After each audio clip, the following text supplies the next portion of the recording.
सबको सादर नमस्ते। ओम।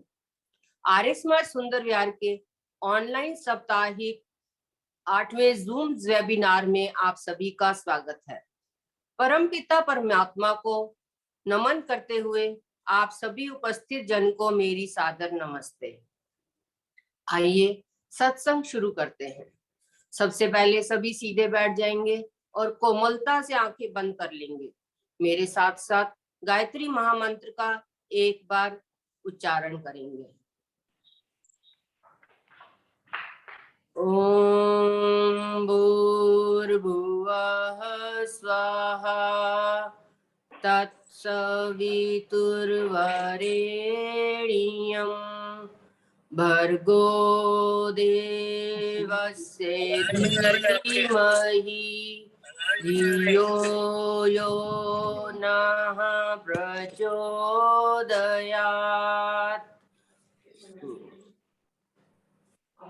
सत्यार्थ प्रकाश के प्रथम समोल्लास में ऋषि देव दयानंद जी ने बताया है कि साधारणतया मनुष्यों के लिए 3 प्रकार के दुख होते हैं, जिसको हम त्रिविध ताप भी कहते हैं।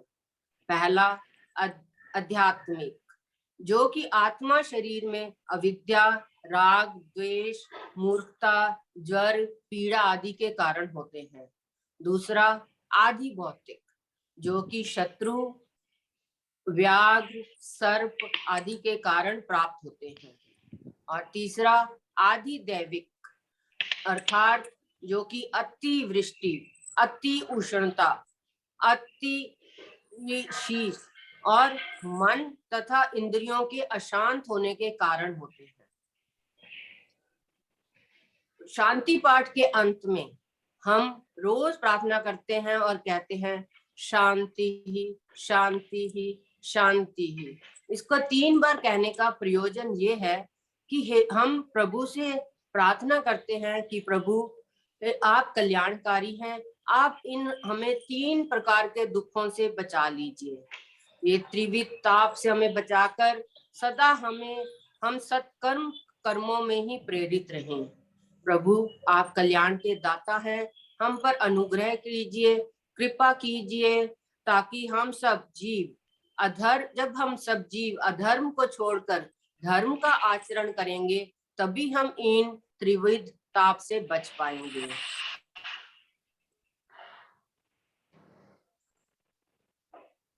इसलिए शांति पाठ हमें रोज जरूर अपना संध्या और यज्ञ के बाद करना ही चाहिए। वातावरण और घर की शुद्धि, शांति और स्वस्थ रहने के लिए हमें दैनिक यज्ञ अवश्य करना चाहिए। अगर आप नहीं कर पाते हैं तो शास्त्री जी के निर्देशानुसार, जो कि यहाँ पर वो हर रविवार को कराते हैं, उनके साथ साथ अवश्य करें। अगर वो भी संभव नहीं है तो फिर आप समय और स्थान निश्चित कर लें और हमें सूचित कर दें। आर्य समाज के शास्त्री जी वहीं आकर अपना हवन सामग्री और सामान लेकर आएंगे और यज्ञ करा देंगे। कृपया एक बात का ध्यान रखें, आप उन्हें समय से सूचित अवश्य करें। गत सप्ताह हमने बताया था कि जब भी कोई विशेष अवसर हो, जैसे कि किसी का जन्मदिन इत्यादि हो, तो हमें समय से बता दें, क्योंकि लॉकडाउन के कारण, कोरोना महामारी के कारण कोई भी आर्य समाज नहीं आ पा रहा है। तो शास्त्री जी यहीं से ऑनलाइन ही उन सब के लिए विशेष आहुतियों द्वारा यज्ञ करा देंगे। पिछले सप्ताह में 28 जून को हमारे माननीय उप प्रधान जी श्री आरपी सिंह वर्मा जी का और पुस्तकाध्यक्ष श्री भूपेंद्र कुमार जी का और हमारी प्यारी बिटिया निकिता वर्मा का जन्मदिन था। और 29 जून को हमारे प्रिय पुत्र सौरभ बत्रा का भी जन्मदिन था। आज शास्त्री जी विशेष आहुतियों द्वारा उनके लिए यज्ञ कराएंगे। अभी आर्य समाज की यज्ञशाला से हमारे शास्त्री जी श्री प्रमोद जी और श्री अतुल जी पहले वैदिक संध्या कराएंगे और फिर उसके बाद अग्निहोत्र कराएंगे। मेरा विनम्र निवेदन है शास्त्री जी से, कृपया शुरू करें।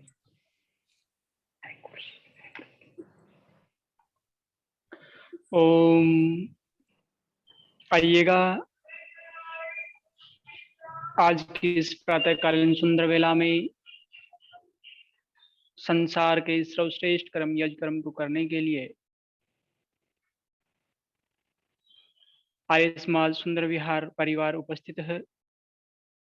परमपिता परमेश्वर के चरणों में अपनी पवित्र प्रार्थनाओं को लेकर के आइएगा। सर्वप्रथम 3 बार परमेश्वर के मुख्य व निज नाम ओम का दीर्घ उच्चारण करते हुए आज की इस याजिक क्रिया का आरंभ करेंगे।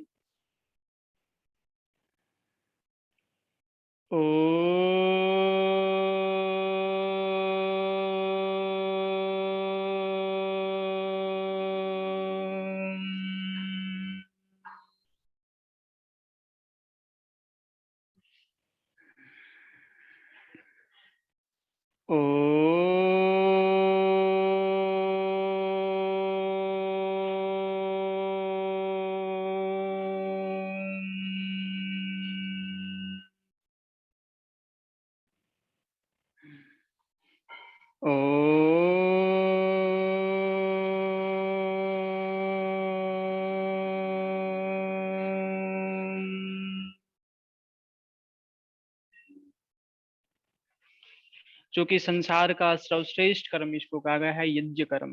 तो सर्वश्रेष्ठ कर्म करने के लिए हमारे पास श्रेष्ठ बुद्धि भी होनी चाहिए। तो श्रेष्ठ बुद्धि की कामना के लिए हम एक साथ मिलकर के परमेश्वर के चरणों में 3 बार गायत्री महामंत्र के माध्यम से श्रेष्ठ बुद्धि के लिए प्रार्थना करेंगे। धियो यो नः प्रचोदयात्। हे परमपिता परमेश्वर, आप हमें श्रेष्ठ बुद्धि प्रदान कीजिए ताकि हम श्रेष्ठ कर्म करते हुए निरंतर अपने जीवनों को आगे बढ़ाने में सक्षम हो पाए। ओम भूर्भुवः स्वः तत्सवितुर्वरेण्यं भर्गो देवस्य धीमहि धियो यो नः प्रचोदयात्। ओम भूर्भुवः स्वः तत्सवितुर्वरेण्यं भर्गो देवस्य धीमहि धियो यो नः प्रचोदयात्।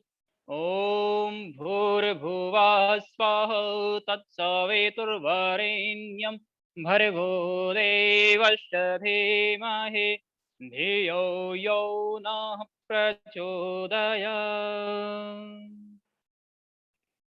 वातावरण को यज्ञ में बनाने के लिए हम सभी मिलकर के गायत्री महामंत्र का जो अर्थ है उसका शास्त्र गान करेंगे। तूने हमें उत्पन्न किया, पालन कर रहा है तूने हमें उत्पन्न किया, पालन कर रहा है तुझसे ही पाते प्राण हम, दुखियों के कष्ट हरता है तुझसे ही पाते प्राण हम, दुखियों के कष्ट हरता है तेरा महान तेज है, छाया हुआ सभी स्थान। तेरा महान तेज है, छाया हुआ सभी स्थान। सृष्टि के वस्तु वस्तु में तू हो रहा है विद्यमान। सृष्टि के वस्तु वस्तु में तू हो रहा है विद्यमान। तेरा ही धरते ध्यान हम, मांगते तेरी दया। तेरा ही धरते ध्यान हम, मांगते तेरी दया। ईश्वर हमारे बुद्धि को श्रेष्ठ मार्ग पर चला, भगवान हमारे बुद्धि को श्रेष्ठ मार्ग पर चला। ओम भूर्भुवः स्वः तत्सवितुर्वरेण्यं भर्गो देवस्य धीमहि धियो यो नः प्रचोदयात्। अथ वैदिक संध्या ब्रह्मयुज्यः। ॐ भूर्भुवः स्वः तत्सवितुर्वरेण्यं भर्गो देवस्य धीमहि धियो यो नः प्रचोदयात्। ॐ शन्नो देवीरभिष्टय आपो भवन्तु पेतये संयोरभिस्रवन्तु न। ॐ वाक् वाक्, ॐ प्राणः प्राण, ॐ चक्षुश्चक्षु, ॐ श्रोत्रं श्रोत्रम्, ॐ नाभिः, ॐ हृदयम्, ॐ कण्ठः, ॐ शिरः, ॐ बाहुभ्यां यशो बलम्, ॐ करतलकरपृष्ठे, ॐ भूः पुनातु शिरसि, ॐ भुवः पुनातु नेत्रयोः, ॐ स्वः पुनातु कण्ठे, ॐ महः पुनातु हृदये, ॐ जनः पुनातु नाभ्याम्, ॐ तपः पुनातु पादयोः, ॐ सत्यं पुनातु पुनः शिरसि, ॐ खं ब्रह्म पुनातु सर्वत्र, ॐ भू, ॐ भुव, ॐ स्व, ॐ मह, ॐ जन, ॐ तप, ॐ सत्यम्, ॐ ह्रीतं च सत्यं चाभिधात तपसोऽध्वजायत, ततो रात्र जायत, ततः समुद्रो अर्णवः, ॐ समुद्रादर्णवादधि संवत्सरो अजायत, अहोरात्राणि विदद विश्वस्य मिषतो वसे, ॐ सूर्यचन्द्रमसौ धाता यथा पूर्वमकल्पयत्, दिवं च पृथिवीं चान्तरिक्षमथो स्वः। ॐ शन्नो देवीरभिष्टय आपो भवन्तु पेतये संयोरभिस्रवन्तु न। ॐ प्राचेदिग्निरधिपतिरशितो रक्षितादित्या ईशवः, तेभ्यो नमोऽधिपतिभ्यो नमो, रक्षत्रिभ्यो नमः, ईशुभ्यो नमः, एभ्यो अस्तु। यो अस्मान् द्वेष्टियं वयं द्विस्मस्तं भोजं भेदत्मः।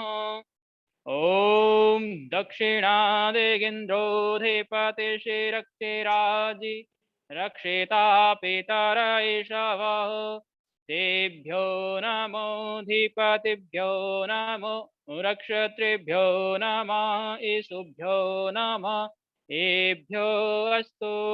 यो अस्मान् द्वेष्टियं वयं द्विस्मस्तं भोजं भेदद्मः।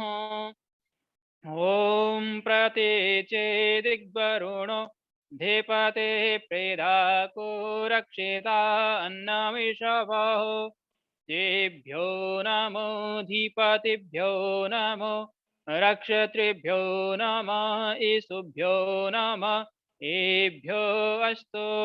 यो अस्मान् द्वेष्टियं वयं द्विस्मस्तं भोजं भेदद्मः। ॐ उदेचेदिक्षोमोऽधिपते स्वजो रक्षिता शनिरिषवः, तेभ्यो नमोऽधिपतिभ्यो नमो, रक्षत्रिभ्यो नमः, ईशुभ्यो नमः, एभ्यो अस्तु। यो अस्मान् द्वेष्टियं वयं द्विस्मस्तं भोजं भेदद्मः।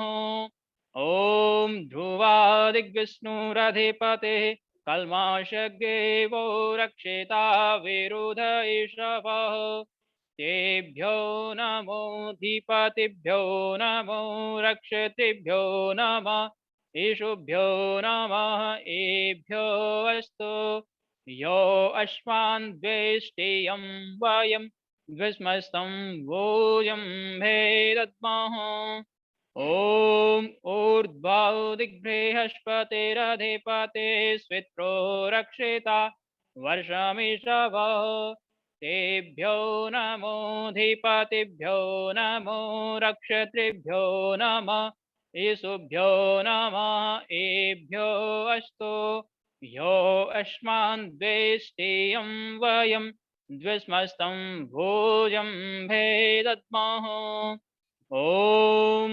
उद्वयन्तमसस्परिस्वः पश्यन्त उत्तरं देवं देवत्रा सूर्यमगर्म ज्योतिरुत्तमम् ॐ उदुत्यं जातवेदसं देवं वहन्ति केतव दृशे विश्वाय सूर्यम् ॐ चित्रं देवानामुदगादनीकं चक्षुर्मित्रस्य वरुणस्य अग्ने आप्राज्या वा पृथिवी अन्तरिक्षं सूर्य आत्मा जगतस्तुषस्य स्वाहा ॐ तच्चक्षुर्देवहितं पुरुस्ता शुक्रमुच्चरत् पश्येम शरदः शतं जीवेम शरदः शतं शृणुयाम शरदः शतं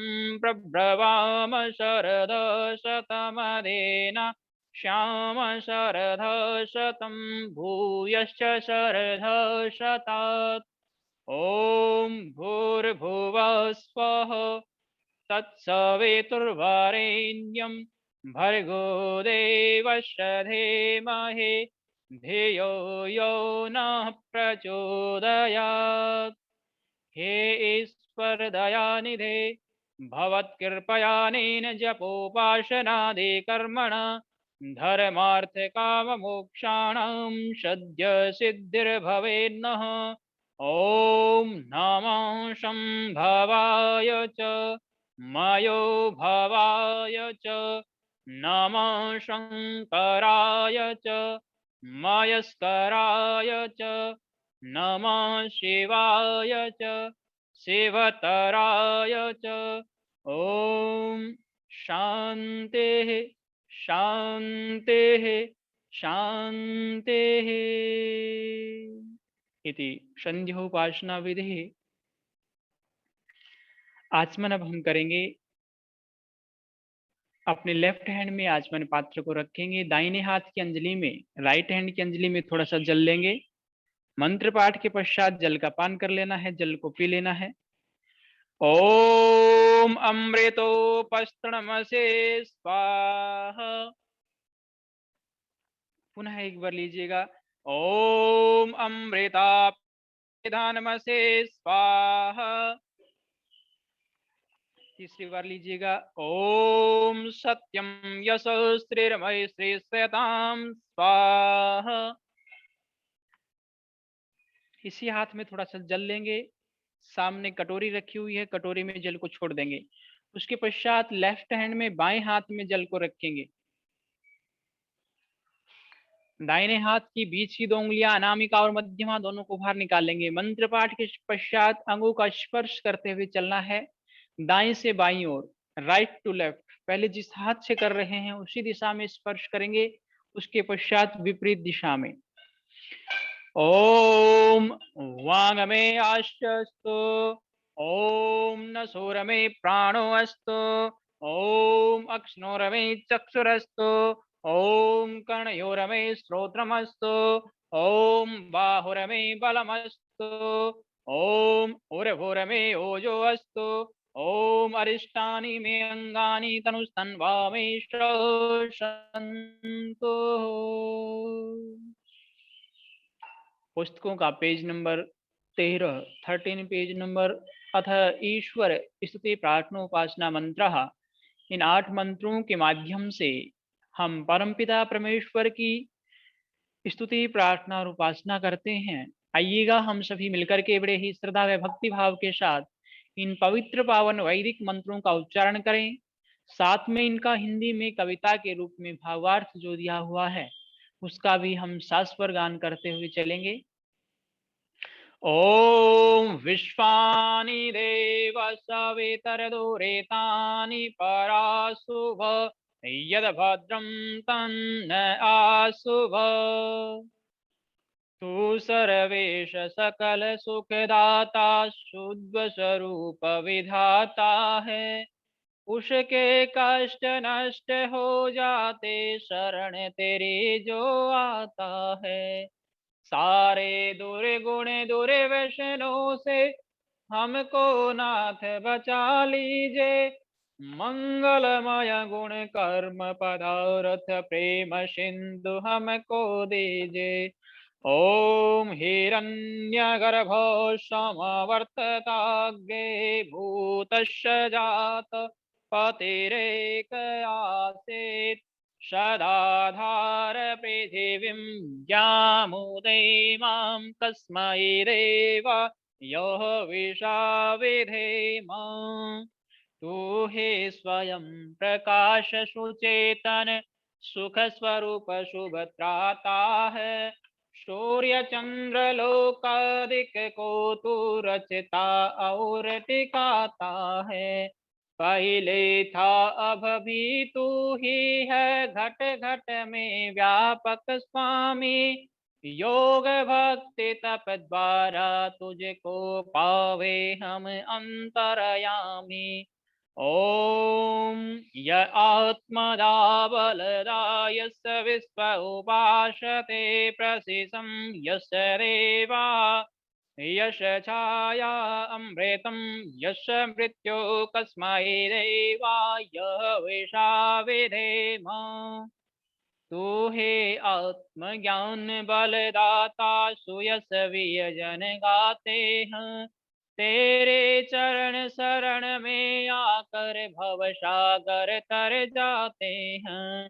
तुझको ही जपना जीवन है मरण तुझे विसराने में। मेरे सारे शक्ति लगे प्रभु तुझसे लगन लगाने में। ओम य प्राण तो निमिषतो महित्वा एक इद्राजा जगतो बभूव। य एषे अष्टद्विपदश्चतुष्पद कस्मै देवाय विषाविधेम। तूने अपनी अनुपम माया से जग ज्योति जगाई है। मनुज और पशुओं को रच कर निज महिमा प्रगटाई है। अपने ही सिंहासन पर श्रद्धा से तुझे बिठाते हैं। भक्ति भाव से भेंटे लेकर शरण तुम्हारे आते हैं। ओम येन द्यौरुग्धा पृथिवी च दृढ़ा येन स्वस्थभितं येन नाकः यो अंतरिक्षे रजसो विमान कस्मै देवाय विषाविधेम। तारे रविचंद्रादि बनाकर निज प्रकाश चमकाया है। धरणी को धारण कर तूने कौशल अलख लखाया है। तू ही विश्व विधाता पोषक तेरा ही हम ध्यान धरे। शुद्ध भाव से भगवन तेरे भजनामृत का पान करे। ओम प्रजापते नत्वरेतानन्यो विश्वा जातानि परिता बभूव। यत्कामास्ते जुहुमस्तन्नो अस्तु वयं श्यामपतयोरयिनाम्। तुझसे बड़ा न कोई जग में सब में तू ही समाया है। जड़ चेतन सब तेरे रचना तुझ में आश्रय पाया है। ईश्वर वो परे विभो विश्व का तूने साज सजाया है। धन दौलत भरपूर दीजिए यही भक्त को भाया है। ॐ सनो बन्धुर्जनिताश विधाता धामानि वेदभुवनानि विश्वा यत्र देवाः अमृत मानशानास्थितये धावन्यधैरयन्त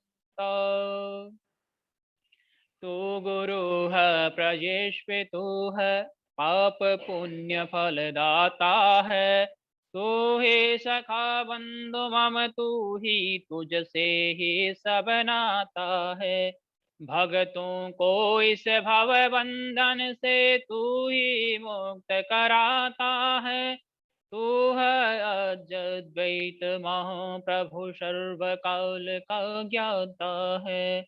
ॐ अग्नेन यशुपधाराये अस्मान् विश्वानि देववयुनानि विद्वान् युयोध्यस्म जुहुराणमेनो भूयिष्ठान्ते नम उक्तिं विधेम। तू है स्वयं प्रकाश रूप प्रभु सबका सिरजनहार तू ही। रसना निश दिन रटे तुम्ही को मन में वशता सदा तू ही। कुटिल पाप से हमें बचाते रहना हरदम दया निधान। अपने भक्त जनों को भगवन दीजे यही विशद वरदान। इति ईश्वर स्तुते प्रार्थनोपासना मंत्रः। पुस्तकों का पेज नंबर 28 निकाल लीजिएगा, 28 पेज नंबर। दीप को प्रज्वलित करेंगे। ओम भूर्भुवः स्वाहा।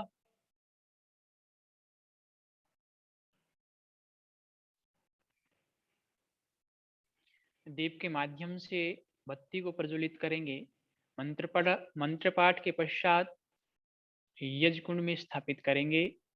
ओम भूर्भुवः स्वद्योरेव भूम्ना पृथिवीव वरिम्ना तस्यास्ते पृथिवीरेव यजनी पृष्ठे अग्निमन्नादमन्या ज्ञायादधे।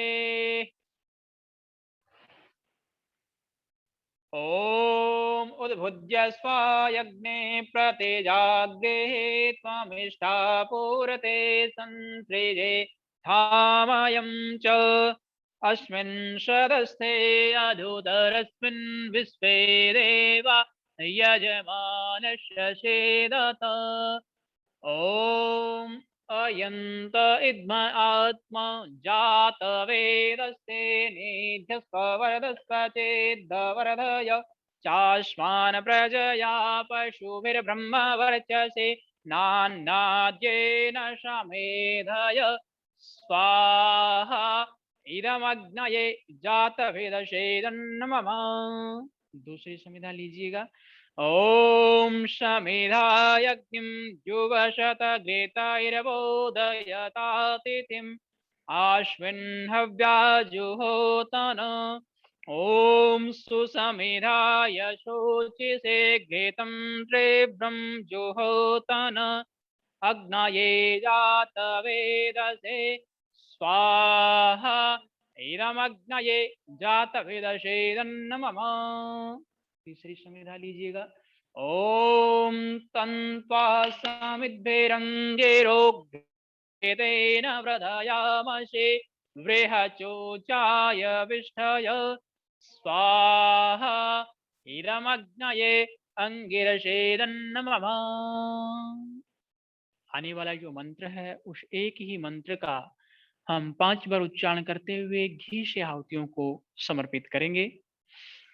ओम अयंत इद्म आत्मा जात वेदस्ते निध्यस्वरदस्वचेद्वरदय चाश्मान प्रजया पशुभिर्ब्रह्म वर्चसे नान्नाद्येन समेधय स्वाहा इदमग्नये जातवेदसेदन्नमः। ओम अयंत इद्म आत्मा जात वेदस्ते निध्यस्वरदस्वचेद्वरदय चाष्मान् प्रजया पशुभिर्ब्रह्मवर्चसेनान्नाद्येन शमेधय स्वाहा इदमग्नये जातवेदसेदन्मम ॐ अयन्त इद्म आत्मा जातवेदस्ते नेद्यस्पवरदस्पचेद्वर्धय चाष्मान् प्रजया पशुभिर्ब्रह्मवर्चसे नान्नाद्येन शमेधय स्वाहा इदमग्नये जातवेदसेदन्मम ॐ अयन्त इद्म आत्मा जातवेदस्ते नेद्यस्पवरदस्पचेद्वर्धय चाष्मान् प्रजया पशुभिर्ब्रह्मवर्चसे नान्नाद्येन शमेधय स्वाहा इदमग्नये जातवेदसेदन्मम ॐ अयन्त इद्म आत्मा जातवेदस्ते नेद्यस्पवरदस्पचेद्वर्धय चाष्मान् प्रजया पशुभिर्ब्रह्मवर्चसे नान्नाद्येन शमेधय स्वाहा इदमग्नये जातवेदसेदन्मम जल प्रसेचन ॐ अदिते अनुमन्यस्वः ॐ अनुमते अनुमन्यस्वः जल डालिए, अच्छे से जल डालेंगे।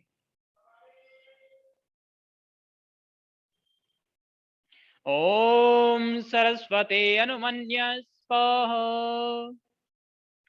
ॐ देवशवित प्रसुवयजं प्रसुवयजपतिं भगाय दिव्यो गन्धर्वः केतपुकेतं नः पुनः वाचस्पतिर्वाचं नः स्वदतु।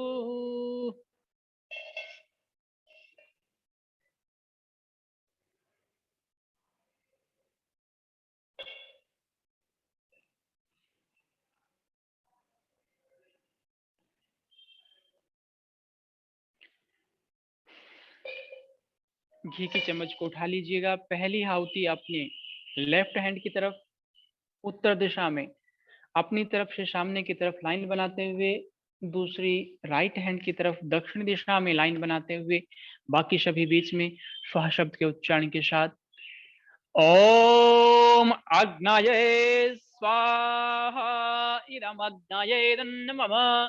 ओम सोमाय स्वाहा इदं सोमाय नमः। ओम प्रजापतये स्वाहा इदं प्रजापतये नमः। ओम इंद्राय स्वाहा इदं इंद्राय नमः। सामग्री सहित आहुतियों को समर्पित करेंगे। ओम सूर्यो ज्योति ज्योति सूर्य स्वाहा। ओम सूर्यो वर्चो ज्योतिर्वर्च स्वाहा। ओम ज्योति सूर्य सूर्यो ज्योति स्वाहा। ओम सजुर्देवेन सवित्रा सजुरुषसेन्द्रवत्याजुषाणः सूर्यो वेतु स्वाहा। ओम भूरग्नये प्राणाय स्वाहा इदमग्नये प्राणाय नमः। ओम भूर्वायवे अपानाय स्वाहा इदं वायवे अपानाय नमः। ओम स्वादित्याय व्यानाय स्वाहा इदमादित्याय व्यानाय नमः। ओम भूर्भुवः स्वरग्निवायवादित्येभ्यः प्राणापान व्यानेभ्यः स्वाहा इदमग्निवायवादितेभ्यः प्राणापान व्यानेभ्यः नमः। ओम आपो ज्योतिरसो अमृतं ब्रह्मभूर्भुवः स्वरों स्वाहा। ओम यां मेधां देवगणा पितरस्य उपासते तया मेधया अग्निमेधा विनं कुरु स्वाहा। ॐ विश्वानि देव सवितरदुरितानि परासुव यद्भद्रं तान्न आसुव स्वाहा। ॐ अग्नेनाय सुपधाराये अस्मान् विश्वानि देव वयुनानि विद्वान् यो योऽध्यस्मजोराणमेनो भूयिष्ठान्ते नाम उक्तिं विधेम स्वाहा। ॐ अग्निज्योतिर्ज्योतिरग्नि स्वाहा। ॐ अग्निर्वर्चो ज्योतिर्वर्च स्वाहा। ॐ स्वाहा। ॐ सजुर्देवेन सवित्रा सजुरात्रेन्द्रवत्या जुषाणो अग्निरवेतो स्वाहा। ॐ भूरग्नये प्राणाय स्वाहा। ॐ भूर्वायवे अपानाय स्वाहा। ॐ स्वरादित्याय व्यानाय स्वाहा। ॐ भूर्भुवः स्वरग्निवायवादित्येभ्यः प्राणापानव्यानेभ्यः स्वाहा। ॐ आपो ज्योतिरसो अमृतं ब्रह्मभूर्भुवः स्वरों स्वाहा। केवल मात्र घृत से आहुतियां, सामग्री से आहुतियां भी प्रदान नहीं करनी है। वस्तुओं का पेज नंबर 36 पेज नंबर पूर्ण आहुति प्रकरणम। उसी प्रकार से पहली आहुति अपने लेफ्ट हैंड की तरफ, दूसरी राइट हैंड की तरफ, बाकी सभी मध्य में श्वास शब्द के उच्चारण के साथ। ओम अग्नये स्वाहा इदम अग्नये नमः। ओम सोमाय स्वाहा इदम सोमाय नमः। ओम प्रजापतये स्वाहा इदं प्रजापतये नमः। ओम इंद्राय स्वाहा इदम इंद्राय नमः। ओम भूरग्नये स्वाहा इदमग्नये नमः। ओम भूर्वायवे स्वाहा इदं वायवे नमः। ओम स्वरादित्याय स्वाहा इदमादित्याय नमः। ओम भूर्भुवः स्वरग्निवायवादित्येभ्यः स्वाहा इदमग्नि वायवादितेभ्यः नमः। एक आहुति मिष्ठान से प्रदान हम करेंगे। सृष्टिकृत आहुति, प्रायश्चित आहुति भी हम इसको बोलते हैं। ओम यदस्य कर्मणो अत्यरेरितं यद्वान्यूनमिह करम् अगणित सृष्टकृत विद्यात् सर्वं सृष्टं सोतं करोतु मे। अग्नये सृष्टकृते श्रुताहुते सर्वप्रायश्चिताहुते नाम कामानां समर्धयत्रे सर्वान् कामान् समर्धये स्वाहा इदमग्नये सृष्टिकृते नमः। ओम स्वाहा इदं प्रजापतये नमः। ओम भूर्भुवः स्वः अग्नय आयुंसे पावस आसुवोर्जमिषं च न आरेवादस्वदुत्सुनां स्वाहा इदमग्नये पवमानाय नमः। ओम भूर्भुवः स्वः अग्निरेषे पवमानः पाञ्चजन्यः पुरोहित तमीमहे महागयं स्वाहा इदमग्नये पवमानाय नमः। ओम भूर्भुवः स्वः अग्निः पवस्वप अस्मै वर्चसु वीर्यं ददद्रयेमहि पोषं स्वाहा इदमग्नये पवमानाय नमः। ओम भूर्भुवः स्वः प्रजापते नत्पदेता नन्यो विश्वा जातानि परिता बभूव यत्कामास्ते जोमस्तन्नो अस्तु वयं श्यामपतयोरयिनां स्वाहा इदं प्रजापतये तन्नमः। सामग्री सहित आहुतियों को समर्पित करेंगे। ओम त्वं नो अग्ने वरुणस्य विद्वान् देवस्य हेडो अवयासि श्रेष्ठः यजिष्ठो वह्नितमसो शुचानो विश्वाद्वेषांसि प्रमुग्यस्मत् स्वाहा इदमग्निवरुणाभ्याम् इदन्नमः। ओम सत्वं नो अग्ने अवमो भवोते नेदिष्ठो अस्य उषसो वयुष्ठो अवयक्ष्मनो वरुणं वराणो विहे मृडेकं शुहवो न एधे स्वाहा इदमग्निवरुणाभ्याम् इदन्नमः। ॐ इमं मे वरुणस्रुधे हवमध्य च मृडय स्वामपशुरा च के स्वाहा इदं वरुणाय नमः। ॐ तत्पायामि ब्रह्मणा वन्दमानस्तदा शास्ते यजमानो हविर्भे आहेडमानो वरुणे हवोद्युर्षंसमान आयु प्रमोषे स्वाहा इदं वरुणाय नमः। ओम ये ते सतं वरुणये सहस्रं यजिया आशाविततामहन्त तेभिर्नो अदसवितोत विष्णुर्विश्वे मुञ्चन्तु वरुतः स्वर्गा स्वाहा इदं वरुणाय सवित्रे विष्णवे विश्वेभ्यो देवेभ्यो मर्त्येभ्यः स्वर्गेभ्य इदं नमः। ओम आयाश अग्ने असन विशस्ते पास सत्वमित्वमायासि आयानो यज्ञं वासयानो देवेशजकुं स्वाहा इदमग्नये ऐषेदं नमः।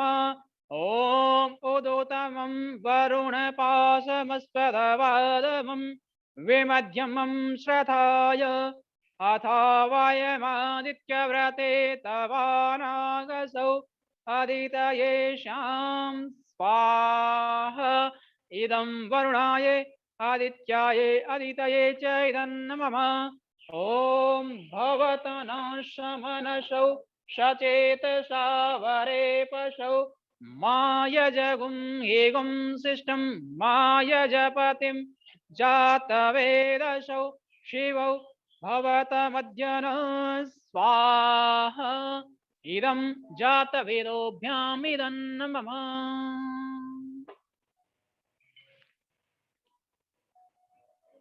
आज की इस प्रातःकालीन सुंदर वेला में संसार के सर्वश्रेष्ठ कर्म यज्ञ कर्म के माध्यम से गत सप्ताह जो हमारे आर्य समाज के याजिक हैं उनमें से कुछ के जन्म दिवस हैं, चूंकि कोरोना काल के कारण वो समाज में उपस्थित नहीं हो पाए, इसी कारण से आज हम अपने साप्ताहिक कार्यक्रम में उन सब के लिए प्रार्थनाएं करेंगे, याचनाएं करेंगे कि शतायु हो, दीर्घायु हो, स्वस्थ बने रहें, सुंदर बने रहें, निरोग बने रहें, निरंतर इसी प्रकार से यज्ञ आदि श्रेष्ठ कर्मों को करते हुए सेवा परोपकार आदि उच्च गुणों को अपने जीवन में धारण करते हुए निरंतर अपने जीवनों को आगे आगे बढ़ाएं, उन्नति और वृद्धि को प्राप्त हों। जैसा कि हमारी मंत्राणी जी ने पहले भी बताया था, हमारे आर्य समाज के उपमंत्री श्री राजेंद्र सिंह वर्मा जी, भूपेंद्र कुमार जी, निकिता वर्मा एवं श्रीमान सौरभ बत्रा जी, ये कुछ हमारे आर्य समाज के सदस्य हैं। इनका जन्म दिवस के अवसर पर हम कुछ विशेष वैदिक मंत्रों के माध्यम से परमपिता परमेश्वर के चरणों में आहुतियों को समर्पित करेंगे। ओम उपाप्रियम पनिप्रणतम योवानम आहुतिव्रतम अग्नविभ्रतो नमो जृगम आयो कृणोतु मे स्वाहा। ओम जीवास्तजिव्यासं सर्वं आयुर्जिव्यासं स्वाहा। ओम उपजीवास्तोपजीव्यासं सर्वं आयुर्जीव्यासं स्वाहा। ओम संजीवास्तसंजीव्यासं सर्वं आयुर्जीव्यासं स्वाहा। ओम जीवलास्तजीव्यासं सर्वं आयुर्जीव्यासं स्वाहा। ओम सतं जीव शरदो वर्धमान सतं हेमन्ता तमु वसन्तान् शतमिन्द्राग्नि सविता बृहस्पति शतायुषा हविषेमं पुनरदो स्वाहा। ओम आयुषायु कृतां जीवायुष्मान् जीवमामृता प्राणे आत्मतां जीवमामृतो हृदयगावशं स्वाहा। ओम सत्यम आशिषं कृणुता व्योदय किंचिदहवथ स्वेभिरेवै तुषामृतो अपभवन्तो विश्वा तद रोदसे शृणुतं विश्वमिन्वे स्वाहा। यज्ञ की पूर्णाहुति हम करने जा रहे हैं 3 बार गायत्री महामंत्र के माध्यम से 3 बार यज्ञ की पूर्णाहुति। ओम भूर्भुवः स्वः तत्सवितुर्वरेण्यं भर्गो देवस्य धीमहि धियो यो नः प्रचोदयात् स्वाहा। ओम भूर्भुवः स्वः तत्सवितुर्वरेण्यं भर्गो देवस्य धीमहि धियो यो नः प्रचोदयात् स्वाहा। ओम भूर्भुवः स्वः तत्सवितुर्वरेण्यं भर्गो देवस्य धीमहि धियो यो नः प्रचोदयात् स्वाहा। माध्यम से अपनी पवित्र प्रार्थनाओं को समर्पित करते हुए आशीर्वादों की याचनाएं की तथा कुछ यजमान जो कोरोना के कारण यहाँ पर उपस्थित नहीं हो पाए, उन्होंने भी अपने जन्म दिवसों के अवसर पर निरंतर वैदिक ऋचाओं के माध्यम से आपके चरणों में अपनी पवित्र प्रार्थनाओं को समर्पित करते हुए आशीर्वादों की याचनाएं की।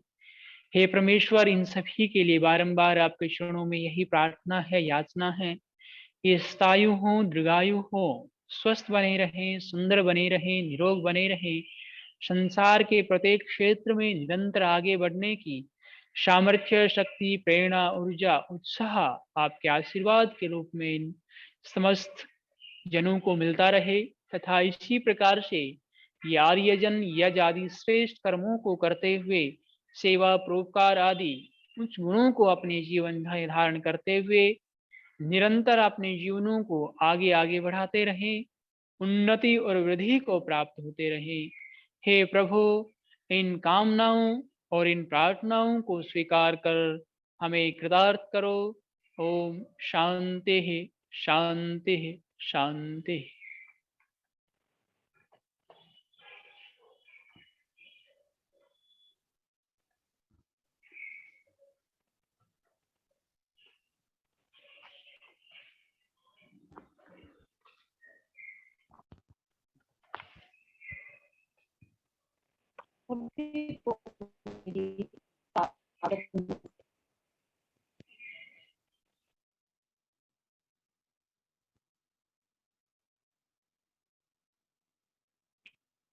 को मेरी सादर नमस्ते।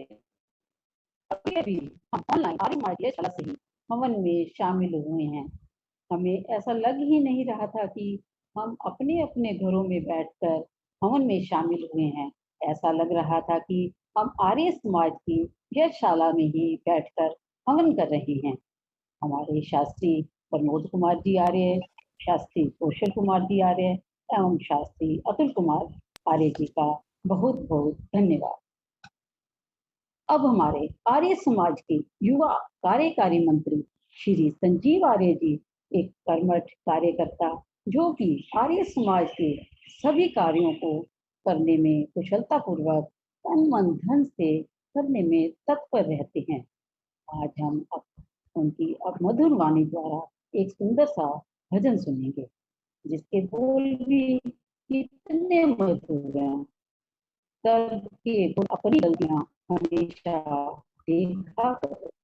संजीव आचार्य से अनुरोध है कि अपना भजन शुरू करो। सबको सादर नमस्ते। सबके गुण अपनी हमेशा गलतियां देखा करो। सबके गुण अपनी हमेशा गलतियां देखा करो। जिंदगी की हूबहू तुम झलकियां देखा करो। जिंदगी की हूबहू तुम झलकियां देखा करो। हसरतें महलों की गर तुम को सताए आन कर। हसरतें महलों की गर तुम को सताए आन कर। कुछ गरीबों की भी जाकर बस्तियां देखा करो। कुछ गरीबों की भी जाकर बस्तियां देखा करो। सबके गुण अपनी हमेशा गलतियां देखा करो। खाने से पहले अगर तुम हक पराया सोच लो। खाने से पहले अगर तुम हक पराया सोच लो। इतने भूखों की है इनमें रोटियां देखा करो। इतने भूखों की है इनमें रोटियां देखा करो। सबके गुण अपनी हमेशा गलतियां देखा करो। आदबोचे गर कहीं तुम को सिकंदर सागरूर। आदबोचे गर कहीं तुम को सिकंदर सागरूर। हाथ खाली आती जाती अर्थियां देखा करो। हाथ खाली आती जाती अर्थियां देखा करो। सबके गुण अपनी हमेशा गलतियां देखा करो। ये जवानी की अकड़ सब खाक में मिल जाएगी। ये जवानी की अकड़ सब खाक में मिल जाएगी।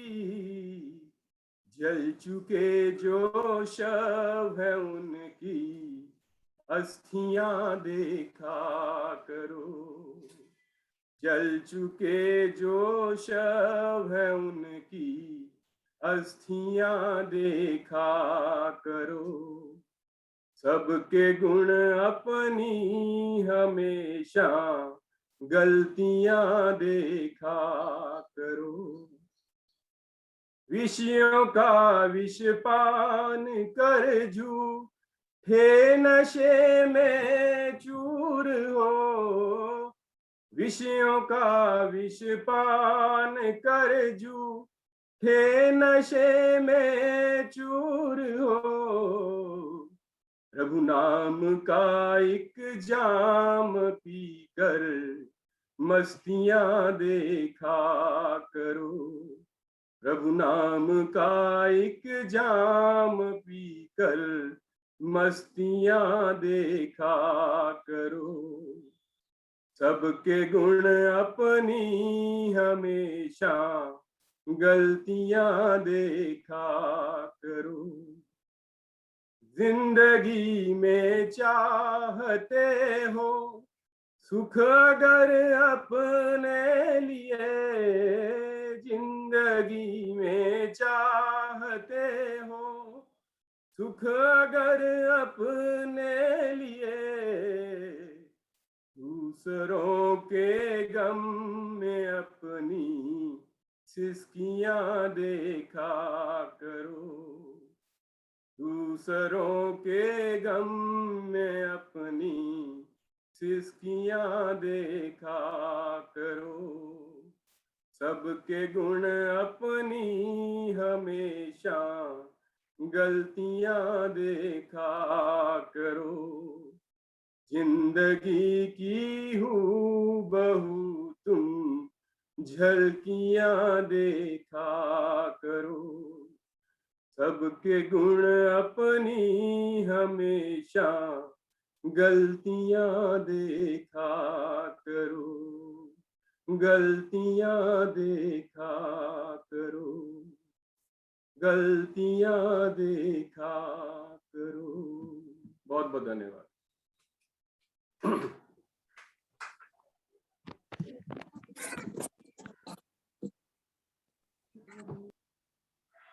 तो सबको सादर नमस्ते। परम पिता परमात्मा की असीम कृपा से यज्ञ के ब्रह्मा श्री प्रमोद कुमार जी और उनके सहयोगी श्री अतुल जी के कुशल नेतृत्व से और आप सबके सहयोग से आज के इस साप्ताहिक ऑनलाइन कार्यक्रम का यज्ञ हवन और भजन का पहला भाग सफलता पूर्वक संपन्न हुआ, इसके लिए आप सब बधाई के पात्र हैं। आप सबके कुशल संचालन के लिए महिला समाज के प्रधान श्रीमती ममता जी व मंत्री श्रीमती सुदेश फलदा जी का बहुत बहुत धन्यवाद। और इस सुंदर धार्मिक भावना से ओतप्रोत भजन के प्रस्तुति के लिए संस्था के युवा कार्यकारी मंत्री श्री संजीव आर्य जी का भी बहुत बहुत धन्यवाद। युवा मयंक आर्य जी के कुशल संयोजन के लिए बहुत बहुत धन्यवाद। कार्यक्रम का दूसरा भाग प्रवचन का है, जिसके लिए डॉक्टर रवीश वैदिक जी हमारे साथ मौजूद हैं। डॉक्टर साहब हमारे आर्य समाज में पहले ही उद्बोधन दे चुके हैं। आपके वेद स्वाध्याय में तैयारी होती है, इसलिए आपके नाम के साथ वैदिक जुड़ा हुआ है। आज आपने हमारे अनुरोध को स्वीकार किया और ऑनलाइन प्रवचन के लिए उपस्थित हैं। आपका प्रवचन का विषय है श्रेष्ठ विचार सुखी जीवन के आधार। विषय अति सुंदर है। आपसे डॉक्टर साहब से निवेदन है कि अगले 35-40 मिनट तक अपना उद्बोधन दें। माननीय डॉक्टर रवीश वैदिक जी। जी नमस्ते जी। ओम। मेरी आवाज आ रही है जी आप तक? आ रही है जी। जी। ओम स्वस्ति पंथा मनुचरेम सूर्य चंद्रमसा विवा पुनर्दत्ताग्नता जानता संगमे मही। नमस्ते सते ते जगत कारणाय नमस्ते चिते सर्वलोकाश्रयाय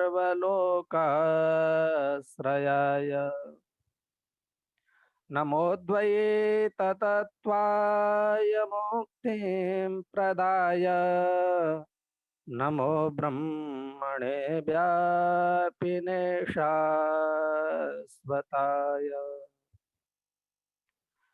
कौन जाने रात बीते फिर सवेरा हो न हो, कौन जाने रात बीते फिर सवेरा हो न हो। नीड के पंछी उड़े फिर बसेरा हो न हो। हम मनुज लाचार हैं उड़ते समय के सामने, और कौन जाने रात बीते फिर सवेरा हो न हो। इस आर्य समाज के पवित्र ऑनलाइन के माध्यम से आए हैं सत्संग में समाज के सभी वरिष्ठ पदाधिकारी, समाज के सुयोग्य धर्माचार्य जी, सभी सम्मानित सदस्यगण, मातृशक्ति। आज परिस्थितियों के चलते हम लोग प्रत्यक्ष न रो करके जो माध्यम है उसके साथ हम सत्संग के रूप में जुड़े हैं। कुछ समय तक विचार करेंगे और विषय है श्रेष्ठ विचार सुखी जीवन का आधार। अगर आप देखें तो मनुष्य बचपन से लेकर के और संपूर्ण जीवन अपने केवल अगर किसी के लिए प्रयत्न करता है तो वो सुख के लिए सारे संसाधनों को, अपनी दिनचर्या को, अपनी आजीविका को, अपनी शिक्षा को, उन सब के पीछे सुख है। अब सुख है क्या? तो सुख में दो शब्द हैं, पहला सु और दूसरा ख।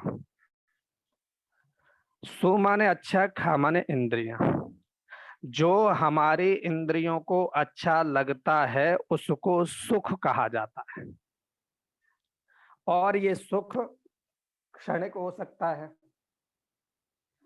सुख भिन्न भिन्न हो सकता है, मेरे और आपके सुख में अंतर हो सकता है।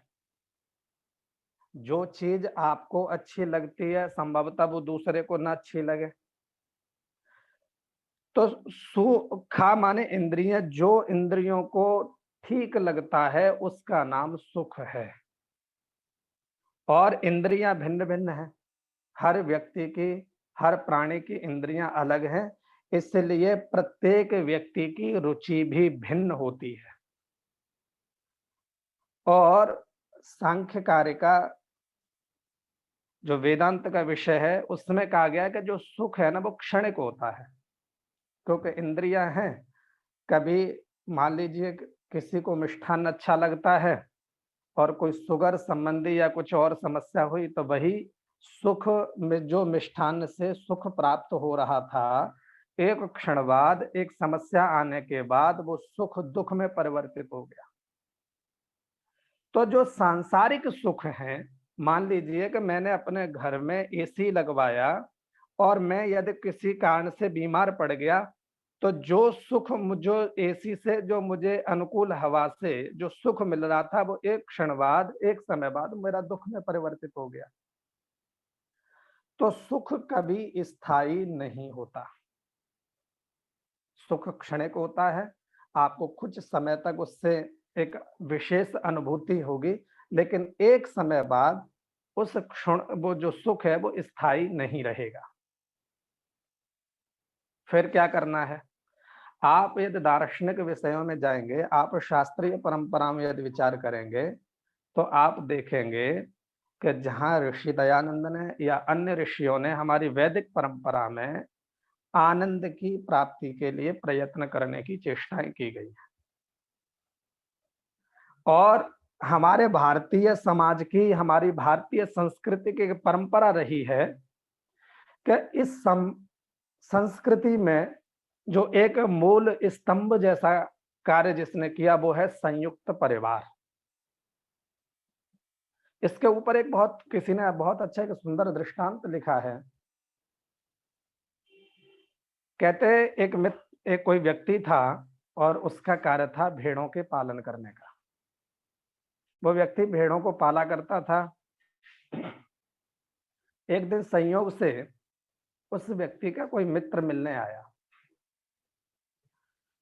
और देखा कि जब वो व्यक्ति शाम को अपनी भेड़ें वापस लेकर के आया, उसने भेड़ों को बाड़े में बिठा दिया और जब उन भेड़ों को बाड़े के अंदर बंद कर दिया और बाड़े में करते हुए भेड़ें सारी खड़ी हो गई, वो व्यक्ति गया, उसने उनके गले में रस्सी जैसा एक हाथ घुमाया, जैसे ऐसा लग रहा है कि वो व्यक्ति रस्सी को बांध रहा है, और उसके बाद उसने वो रस्सी खूंटे के पास बांधी और जबकि वहां ना रस्सी थी ना खूंटा था। और थोड़ी देर बाद इशारा करता है कि सारी भेड़ों को बैठने के लिए इशारा करता है और भेड़ें बैठ जाती हैं। दोनों मित्र रात्रि पर्यंत वार्ता करते रहे। सुबह हुआ, मित्र जो मिलने आया था उसने सोचा कि चलो मैं मित्र का सहयोग कर देता हूं और इन भेड़ों को खोल देता हूं। जब वो व्यक्ति उन भेड़ों को खोलने के लिए गया तो न तो वहां रस्सी थी न वहां कोई खूंटा था।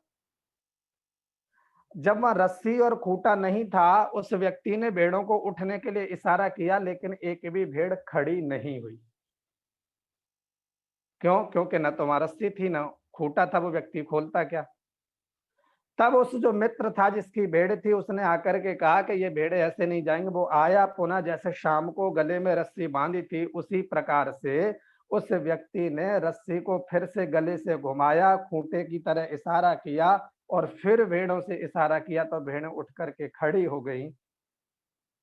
यदि वास्तविकता में देखा जाए तो न तो वहां खूंटा है न भेड़े हैं, केवल एक काल्पनिक वहां रस्सी और खूंटा जैसे वो व्यक्ति इशारा कर रहा है, वो कल्पना मात्र है। ऐसे ही हमारे भारतीय संस्कृति में परिवारों में देखा जाए तो एक छत के नीचे दादा से लेकर के तीसरी चौथी पीढ़ी तक हम बंधे भी हैं बिना रस्सी के, और सब साथ में भी रहते हैं। प्यार और स्नेह, अगर हम एक बंधन है तो ये प्यार और स्नेह का बंधन है, कोई जोर जबरदस्ती से नहीं। हमारी भारतीय संस्कृति की पहचान। आप पाश्चात्य संस्कृतियों में दृष्टि डालें तो ये चीज हमें देखने को नहीं मिलती। केवल हम जब अगर एक संयुक्त परिवारों में अगर रहते हैं तो इसका कारण है हमारी प्रेम, हमारा स्नेह, हमारे गुरुजनों का, वृद्धजनों का, पारिवारिक जो बड़े लोग हैं, वृद्ध माता पिता हैं, उनका जो स्नेह है वो स्नेह ही मान लो उस परिवार को बांधे हुए है। और आज कहीं ना कहीं ये हमारे परिवारों में ये जो संयुक्त परिवार है, जो साथ रहने की परंपरा, ये क्षीण होती जा रही है। इससे दोनों को समस्याएं हैं, जो वृद्धजन हैं उन्हें भी समस्याएं हैं, और जो नव युवक पीढ़ी है उनके पास भी कहीं ना कहीं ज्ञान के, अपने जीवन के अनुभव के आधार से समस्याएं उत्पन्न होती हैं। सबसे बड़ी बात है कि जीवन में यदि सुखी रहना चाहते हैं तो आप अगर अपने जीवन में दृष्टि डालें तो बहुत छोटी छोटी बातें हैं जिनसे हमें दुख की अनुभूति होती है। हम देखते हैं कि हमें छोटी छोटी बातों से समस्या होने लगती है। पहली कुछ दिनचर्या हैं जो संकल्प, एक सामान्य पुरुष के जीवन में संकल्प होना चाहिए। प्रथम है कि हम जीवन में कुछ संकल्प लें, और यज्ञ इत्यादि में हम यजुर्वेद के 36वें अध्याय के कुछ मंत्रों का भी पाठ करते हैं। उन मंत्रों का विषय है यज्ञाग्रतो तन्मे मनः शिव संकल्पमस्तु। अंतिम पद आता है हर मंत्र के बाद, तन्मे मनः शिव संकल्पमस्तु, मेरा मन संकल्प वाला हो जाए। आप भी जब यज्ञ आरंभ करते हैं तो यज्ञ से पहले संकल्प का विधान है। आप कोई भी विशेष कार्य करते हैं, संकल्प का विधान है। तो संकल्प का अर्थ है संकल्प में विकल्प नहीं होता। जैसे आप एक घड़े में जल भर दे और अगर घड़े में छोटा सा भी छेद कर दिया तो वो धीमे धीमे सारा पानी निकल जाएगा। इसलिए संकल्प में कोई विकल्प नाम की कोई गुंजाइश नहीं होती। एक सुखी जीवन के लिए जो सामान्य कर्म है, जो एक व्यक्तिगत की दिनचर्या जो प्रारंभ होती है, सबसे पहला ये है कि आज हमारे जो गृहस्थ में जीवन में जो प्रातः उठने की जो परंपराएं थी वो खत्म हो। सुखी, सबसे पहला सुख शास्त्रों में निरोगी काया कहा गया है। तो इस, चाहे आप पे कितना भी धन हो, चाहे आप पे कितने भी सांसारिक संसाधन उपलब्ध हो, अगर आपका शरीर स्वस्थ नहीं है तो आपको किसी भी सांसारिक, चाहे कितना भी रुचिकर क्यों ना हो, उसके आपको आनंद और सुख की अनुभूति नहीं हो सकती। तो पहला व्यक्ति के जीवन में सर्वप्रथम संकल्प ये होना चाहिए कि आपके सोने और प्रातः जागने का जो एक समय निर्धारित है, उस पर आपके वो दिनचर्या का एक अभिन्न हिस्सा होना चाहिए। दूसरा, यदि यथार्थ रूप में देखा जाए तो सांसारिक जो लक्ष्मी है, जिसे हम धन पूंजी कहते हैं, वो कभी जीवन में आएगी कभी जाएगी, क्योंकि लक्ष्मी का स्वभाव है चलायमान। लेकिन यदि देखा जाए तो हमारी जो यथार्थ रूप में जो पूंजी है वो हमारी संतान है। एक अपने गृहस्थ में, अपने जीवन में एक बात निर्धारित कर लें कि कभी भी अपने बच्चों के सामने कभी किसी प्रकार का कोई घर में झगड़ा क्लेश नहीं करें। हम कई बार ध्यान नहीं देते। व्यवहारवानों में ऋषिवर लिखते हैं कि ये जो घर में जो संतान होती है वो दर्पण की तरह होती है, और वहाँ बाल्य शिक्षा में बताया कि पहले जो आप चीज बच्चों को, जो व्यवहार बच्चों को सिखाना चाहते हैं, वो पहले घर में बड़े लोग, माता पिता भाई बहन जो बड़े हैं घर में, वो पहले उसका अनुकरण करें, उसके बाद में वो बच्चों से उसकी अपेक्षा रखें। तो प्रथम बात यह है कि हमारी दिनचर्या व्यवस्थित होनी चाहिए। दूसरा यह है कि बच्चों के सामने कोई ऐसी चेष्टा, कोई ऐसा व्यवहार न करें जो भविष्य में कष्टदायी या दुखदायी हो। तीसरी बात, हम कई बार हम सामाजिक जीवन में जिन चीजों को हम नजरअंदाज कर देते हैं उन पर हमें ध्यान रखना चाहिए। हम सार्वजनिक जीवन में कभी किसी के अपमान की चेष्टा न करें, क्योंकि आप अगर अपने पूरे जीवन को देखेंगे तो समस्याएं, जो जीवन में सुख या दुख है, वो बहुत बड़ी वजह से नहीं आता। घर में छोटी छोटी बातों पर झगड़ा होता है। हम सामाजिक जीवन में, समाज में किसी से मिलते हैं, छोटी छोटी बातों से हमारे मस्तिष्क में एक विचित्र प्रकार की समस्याएं उत्पन्न होती हैं। तो ये जो छोटी छोटी समस्याएं हैं, आप अगर देखें कि पता नहीं चलता, आप एक कल्पना कर लीजिए कि आपको कोई व्यक्ति एक बाल्टी जल भर करके दे और दूसरे हाथ में एक गिलास या लोटे में जल भर करके दे, तो एक बाल्टी वाला अगर पकड़ने के लिए कहेंगे तो आप हो सकता है 10, 15, 20 मिनट बाद आप कहेंगे कि भार लग रहा है, लेकिन लोटे वाले जल को हो सकता है कि लंबे समय तक, घंटे 2 घंटे तक आप उसे रख सकते हैं, लेकिन एक समय बाद उस बात का भी आपको भार लगने लगेगा। इसका अर्थ क्या है कि हम जब हमारे परिवारों में छोटी छोटी बातों को लेकर के हम अपने मस्तिष्क में उन्हें धारण कर लेते हैं, अपने मस्तिष्क में बिठा लेते हैं, तो वो बार बार हमारे मस्तिष्क को पीड़ित करती है। और ध्यान रखना, संसार में कभी भी कोई ईर्ष्या, द्वेष, झगड़ा, युद्ध कुछ भी होता है, वो सबसे पहले मस्तिष्क में उतरता है, उसके बाद वो क्रियान्वित होता है। तो हमारे घर, हमारे जीवन में चाहे समस्या है चाहे सुख है, उसके जो मास्टर प्लानिंग है वो सबसे पहले हमारे मस्तिष्क में उत्पन्न होती है। तो कोई हम ऐसी क्रिया ना करें, कोई ऐसी बातों को अपने मस्तिष्क में न बिठाएं जो थोड़े समय बाद वही बातें, वही चेष्टाएं हमारे लिए एक परेशानी का कारण बन जाए। तो सार्वजनिक जीवन में कभी किसी का अपमान न करें, ये तीसरा संकल्प व्यक्ति के जीवन में होना चाहिए।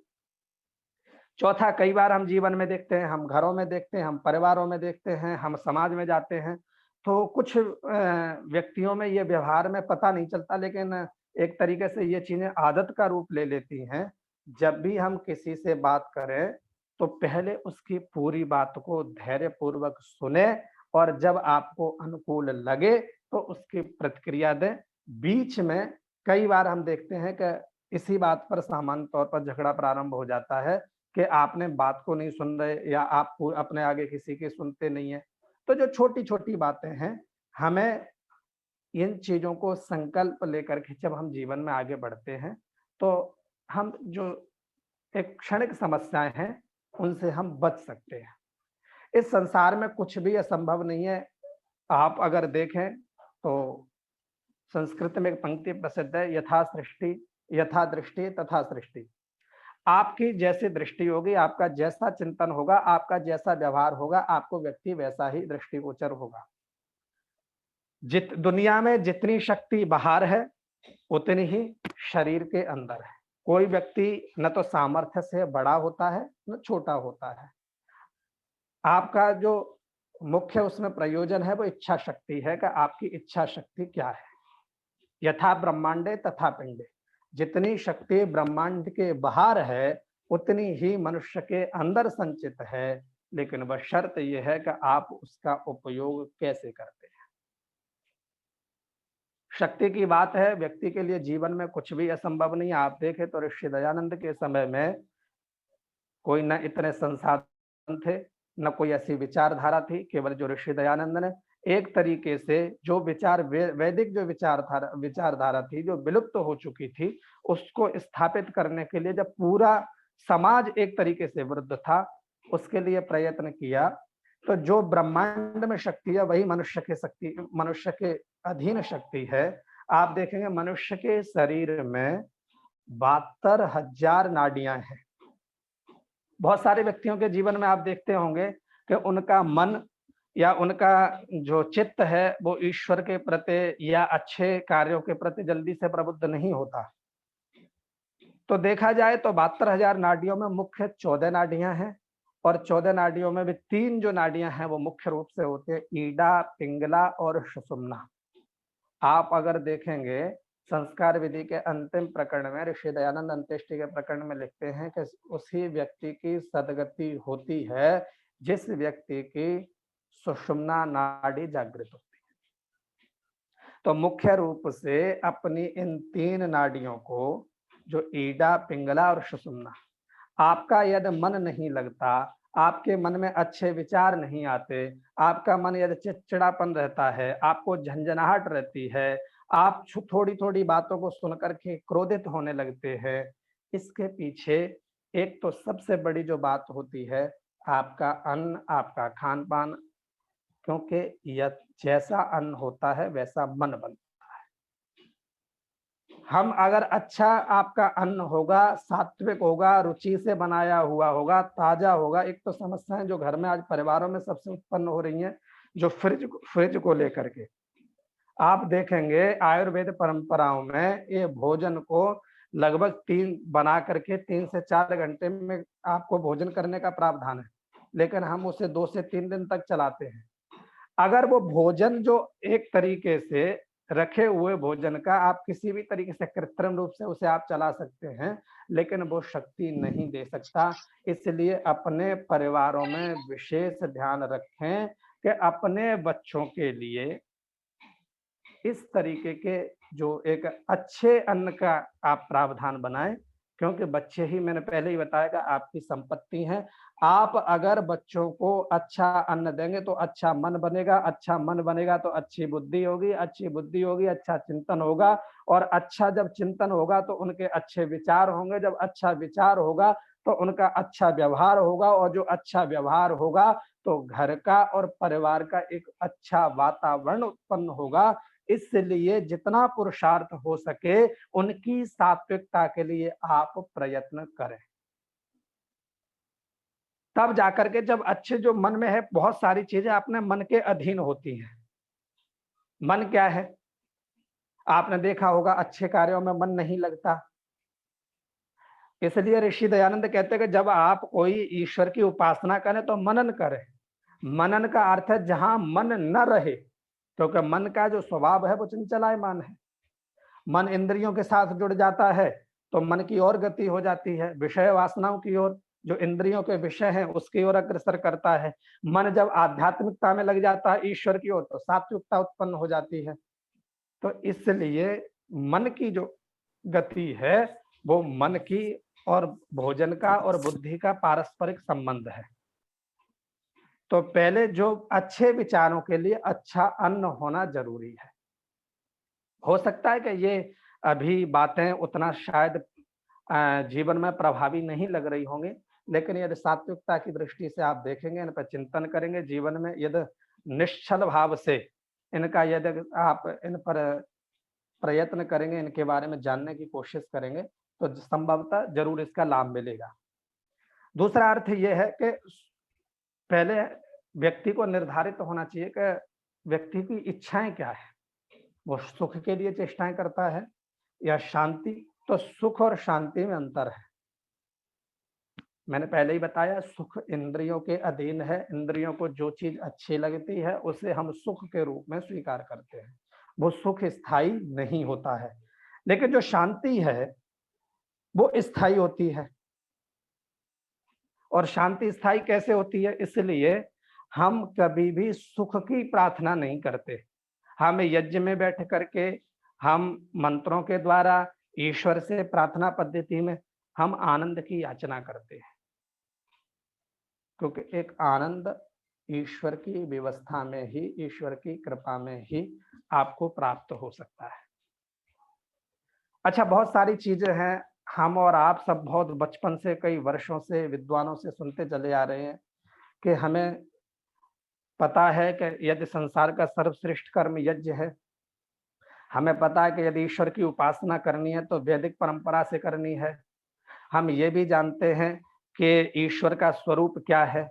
हम सारी चीजों को, यज्ञो वै विष्णु, यज्ञो वै श्रेष्ठतमं कर्म, अयम यज्ञो भुवनस्य नामी, यज्ञो वै देवानां मुखम, ये सारी हम पंक्तियों को, सारे उपनिषदों को, शास्त्रों की चर्चाओं को जानते हैं। ये भी जानते हैं कि जीवात्मा अजर अमर है, ईश्वर नित्य है, ईश्वर की व्यवस्था में मनुष्य जन्म लेता है, एक समय बाद मृत्यु को प्राप्त हो जाता है। लेकिन फिर भी हमें जो सुख मिलना चाहिए, जो आनंद मिलना चाहिए, वो नहीं प्राप्त होता।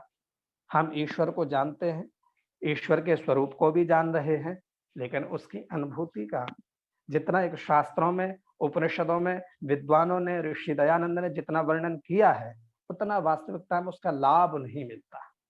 उसके पीछे कारण क्या है? मैं वर्षों से यज्ञ कर रहा हूं। यज्ञ के भी दो स्वरूप हैं। आप यदि यज्ञ मीमांसा में देखेंगे, एक द्रव्य यज्ञ होता है और एक पदार्थ यज्ञ, जिसे द्रव्य पदार्थ यज्ञ कहते हैं, और एक मानसिक यज्ञ होता है। इसलिए ऋषि दयानंद कहता है कि यज्ञ में बैठ करके द्रव्य और मानसिक दोनों को करें। मानसिक का अर्थ है कि मंत्रों का जब उच्चारण कर रहे हैं तो ईश्वर के जो गुण कर्म स्वभाव हैं, उनको जानने की, उनको समझने की, उनको जीवन में ढालने की भी चेष्टा होनी चाहिए। नहीं तो केवल द्रव्य यज्ञ तक सीमित रह गए तो संभवतः जीवन में बहुत विशेष लाभ नहीं मिलेगा। अगर आप देखें तो यज्ञ का प्रभाव क्या है, जीवात्मा पर प्रभाव क्या पड़ता है?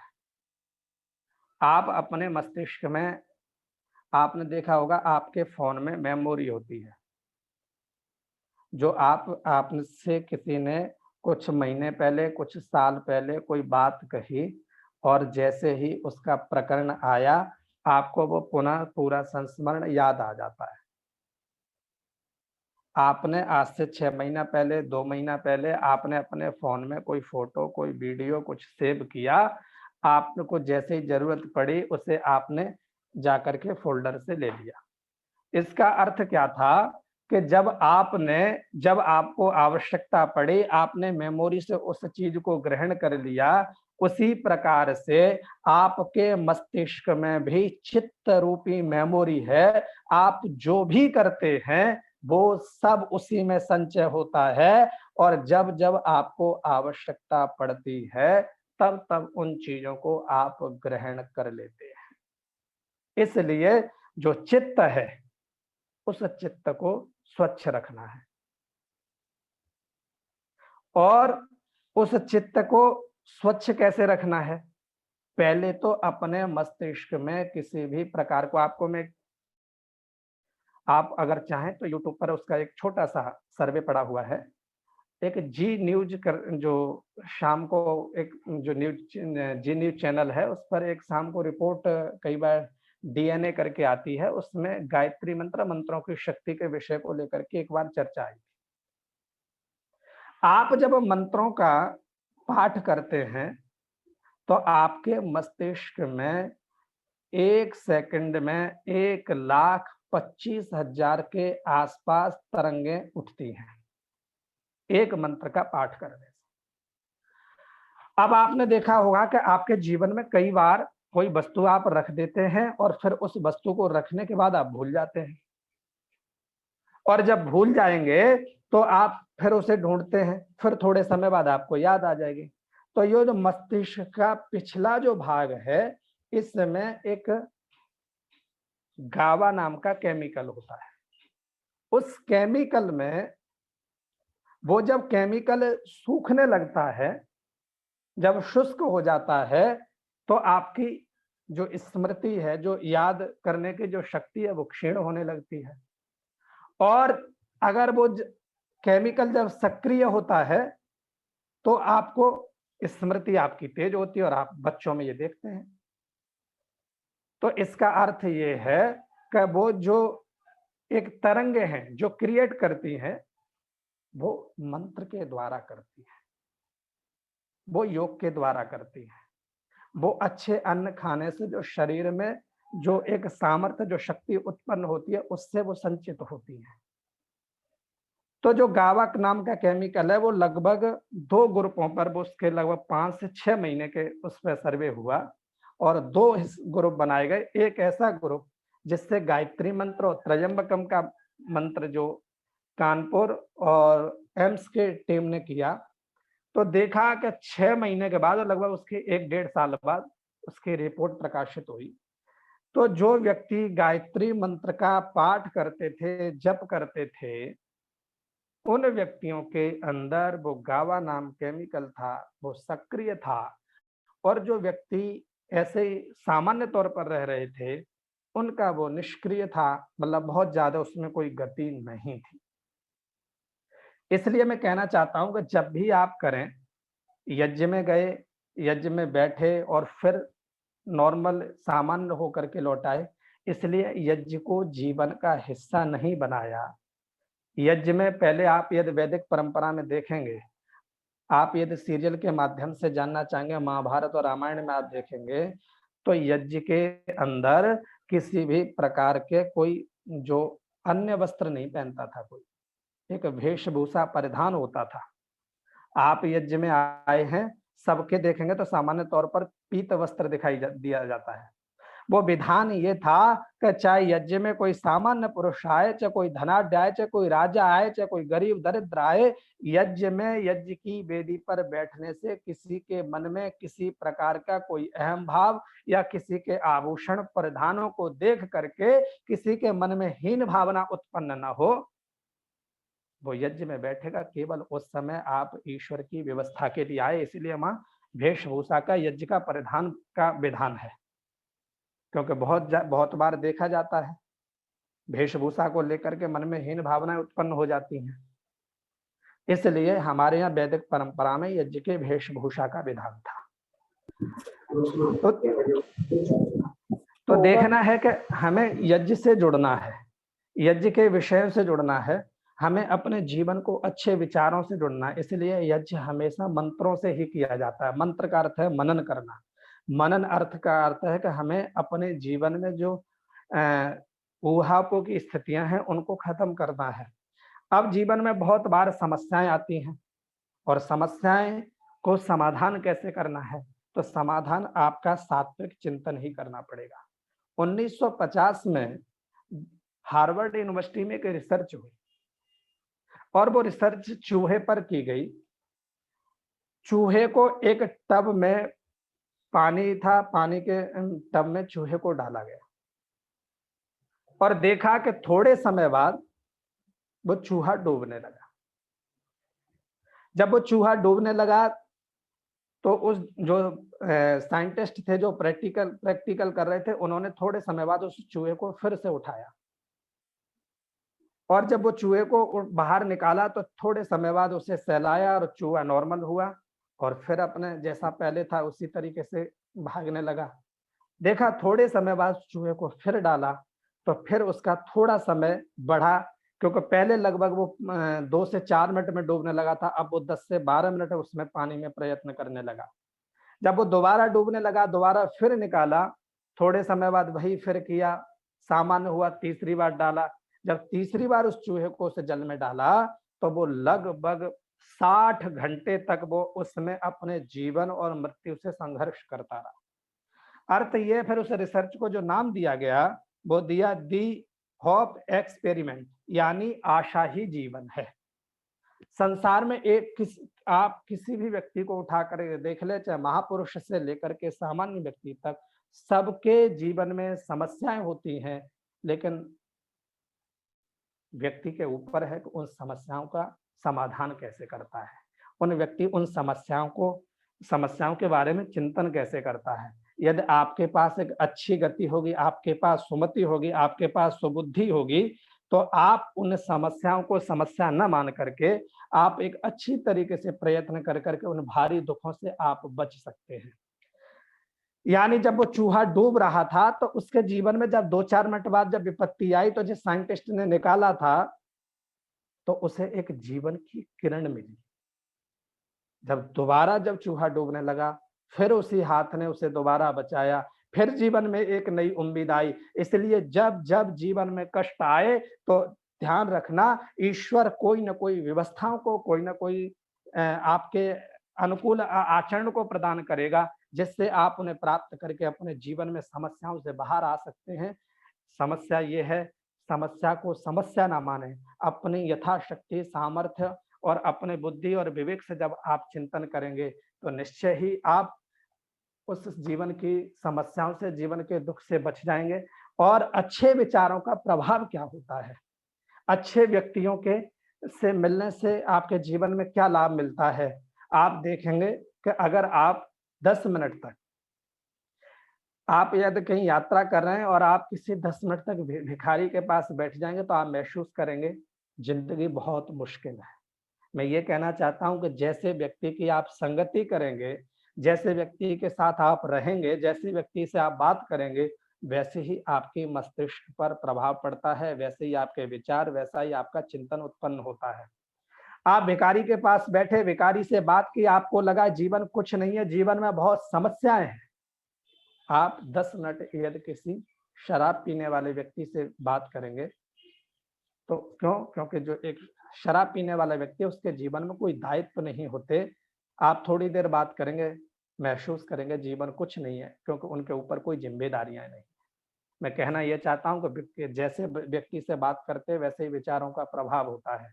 अगर 10 मिनट किसी साधु से आप मिल करके बात कर दीजिए, आप महसूस करेंगे कि ये जिंदगी में जितनी भी धन संपदा मोह माया ये कुछ नहीं है, इससे अच्छा है संन्यास लेकर के ईश्वर की उपासना करनी चाहिए। अगर आप किसी 10 मिनट किसी राजनेता के संपर्क में आते हैं तो आप महसूस करेंगे कि पढ़ाई लिखाई सब व्यर्थ है। क्योंकि वहां कोई ईमान, कोई धर्म, कोई सिद्धांत नहीं होता। आप 10 मिनट यदि किसी बीमा एजेंट के पास बैठेंगे तो महसूस करेंगे कि जीने से अच्छा मरना है, क्योंकि उनके पास जीवन के बाद की सारी प्लानिंग होती है। अगर आप 10 मिनट किसी व्यापारी के पास बैठिए, आप महसूस करेंगे आपकी कमाई, आपकी आमदनी कुछ भी नहीं। क्योंकि वो व्यक्ति, उसके पास बहुत भविष्य की योजनाएं होती हैं। 10 मिनट आप किसी किसान या मजदूर के पास बैठेंगे तो आप महसूस करेंगे कि आप बहुत ज्यादा परिश्रम पुरुषार्थ नहीं करते।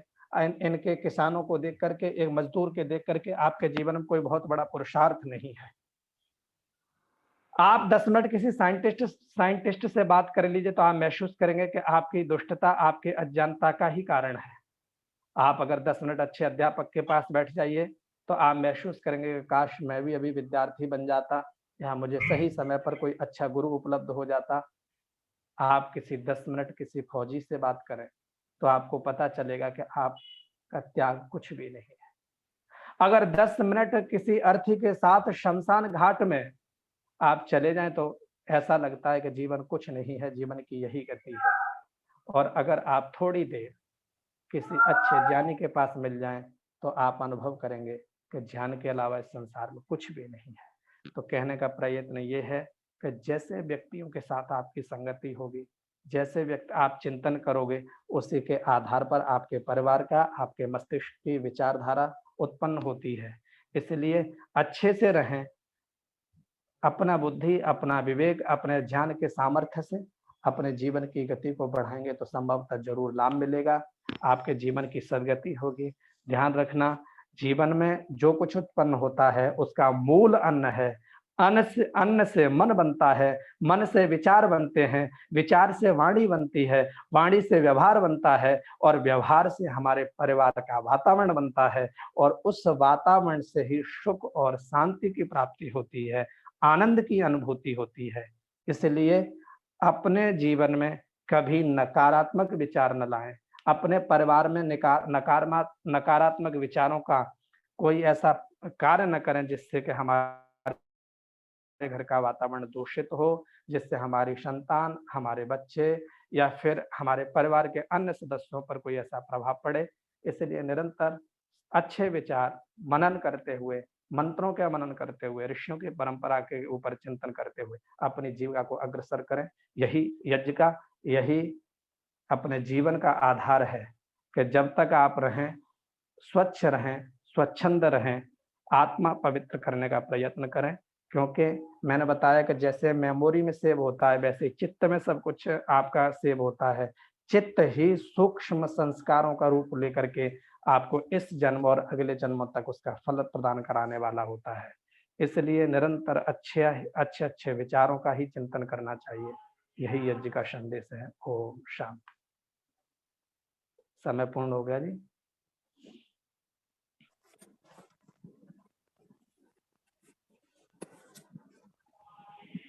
तो अभी हम डॉक्टर रवेश वैदिक जी का उद्बोधन सुन रहे थे। उन्होंने सुखी जीवन के लिए जो श्रेष्ठ विचार बताए, वे मुख्य रूप से इस प्रकार से थे।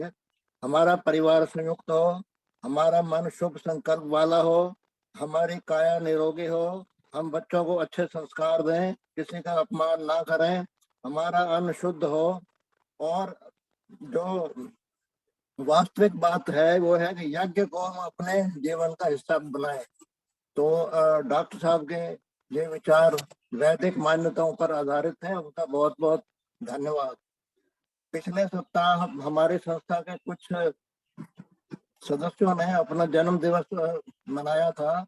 उसके लिए माननीय ब्रह्मा जी ने वैदिक विशेष मंत्रों के साथ आहुतियां दिलवा करके परमपिता परमात्मा का आशीर्वाद दिलवाया। इन सदस्यों की ओर से दान भी आया है। ये है श्री आरपी सिंह जी वर्मा, श्री भूपेंद्र सिंह जी, चिरंजीवी सौरभ बत्रा और आयुष्मती नितिका वर्मा। इन सबको हार्दिक बधाई और बहुत सारी शुभकामनाएं। अब मेरा निवेदन है संस्था के प्रधान श्री क्षेत्रपाल जी से कि वे डॉक्टर साहब का और श्रोताओं का धन्यवाद करें। माननीय क्षेत्रपाल जी।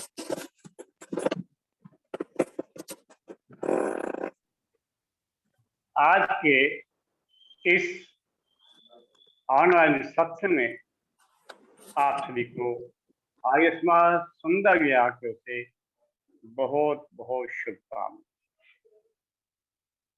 कुछ कारण होते हैं जिनकी वजह से हम इकट्ठे नहीं हो पा रहे हैं। पिछले 1.5 वर्षों से ये कार्यक्रम आयुष्मान सुंदर की ओर से आयोजकों द्वारा किया जा रहा है, जिसके लिए ये सभी आयोजक धन्यवाद के पात्र। यज्ञ के माध्यम से सभी यजमानों को जिनके जन्मदिन थे माननीय शास्त्री जी द्वारा शुभकामनाएं देगी। पुनः परमात्मा प्रार्थना कि सबके ग्रस्त जीवन में, निजी जीवन में सुख शांति समृद्धि धन ऐश्वर्य की दृष्टि हो, और इसी प्रकार श्रेष्ठतम यज्ञ कर्म करते हुए जीवन के प्रत्येक नागरिक। इसी श्रृंखला में मैं माननीय शास्त्री जी का बहुत बहुत अभिनंदन करता हूँ। आज के मुख्य वक्ता माननीय रवीश जी वैदिक, जिन्होंने अपने अनुभव के आधार पर, वैदिक मान्यताओं के आधार पर बहुत आज की विषम परिस्थितियां, जो कि जिसके ये प्रत्येक प्राणी इच्छा रखता है कि सुखी जीवन कैसे, जीवन तो जी रहे हैं, समय काट रहे हैं, परंतु हम उस समय को कैसे सुखमय बना सकते हैं, इसके बारे में उन्होंने अपने विचार व्यक्त किए। उसके बाद मुझे कुछ टिप्पणी करने की आवश्यकता नहीं है, आप सबने सुना, आप सभी विद्वान हैं। इसके लिए मैं माननीय शास्त्री जी को, वैद विद्वान जी को बहुत बहुत शुभकामनाएं देता हूँ। आशा करता हूँ आगे के भी हमारा मार्गदर्शन करते। पुनः सबका बहुत बहुत धन्यवाद, जिन्होंने इस कार्यक्रम में सहयोग दिया, अपने उपस्थित दादी करवाई, उनको विशेष रूप से धन्यवाद। क्योंकि जैसे स्कूल है, सब कुछ है, परंतु बच्चे नहीं है तो मास्टर जी की कोई कीमत नहीं होती। इसी प्रकार यदि हमारे पास सुनने वाले श्रोता नहीं होंगे तो विद्वानों की और ऐसे कार्यक्रमों का भी इतना लाभ नहीं उठा पाए। इसलिए पुनः सभी को बहुत बहुत शुभकामनाएं और साधुवाद। बहुत बहुत धन्यवाद। सबको सादर नमस्कार।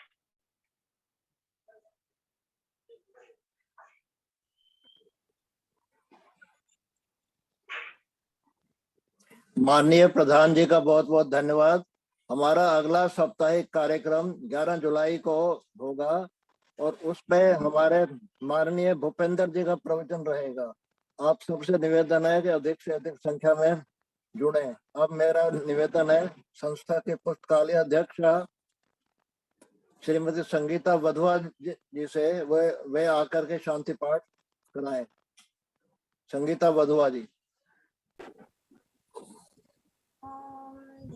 शांति अंतरिक्ष गुण शांति पृथ्वी शांतिराप शांतिरोषधया शांति वनस्पतया शांति विश्वे देवा शांति ब्रह्म शांति सर्वं शांति शांतिरेव शांति सामा शांतिरेधि। ओम शांति शांति शांति। जो बोले सो अभय। सत्य सनातन वैदिक धर्म की जय। बोल महर्षि दयानंद की जय। मर्यादा पुरुषोत्तम रामचंद्र जी की जय। योगी राज श्री कृष्ण चंद्र जी की जय। आर्य समाज अमर रहेगा। वेद की ज्योति जलती रहेगी। ओम का झंडा ऊंचा रहेगा। वैदिक ध्वनि ओ। सबको वैदिक नमस्ते।